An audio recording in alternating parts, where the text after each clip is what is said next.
ఏ ఎక్కడదబ్బా హైడ్రా దిగిందంటే రప్ప రప్ప కూలగొట్టుడు పెద్ద పెద్ద బంగ్లాలు చూస్తుండగానే వడగొట్టేస్తుంది. రూల్స్ తప్పిరని తెలిస్తే చాలు ఎవ్వరిని ఇడుస్తలేదు. అంతా మంచిగానే ఉన్నది గాని అసలు సంగతి ఏంది అని ఈసారి క్వశ్చన్ చేస్తాండు. 2 వారాల కాంచెల్లి బంగుళాలన్నీ పేక మేడల లెక్క తుప్ప కూల్చుడు.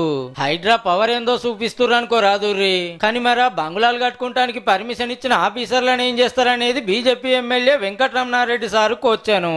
అక్రమ కట్టడాలు కూల్చడము తప్పు కాదు, కానీ వీటికి పర్మిషన్లు ఇచ్చిన అధికారులను ఏం చేస్తారు అనేది మాత్రం ప్రభుత్వం చెప్పట్లేదు. చెరువులు కబ్జా పెట్టి ఇండ్లు కడుతుంటే పర్మిషన్ ఇచ్చిన ఆఫీసర్లది కూడా తప్పే కదా మరి.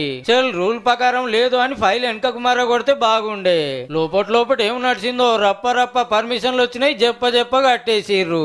అవి కొన్న పబ్లిక్ కు ఇవన్నీ తెలివాయి కదా, బ్యాంకు లోన్ వస్తే చాలని చూస్తారా.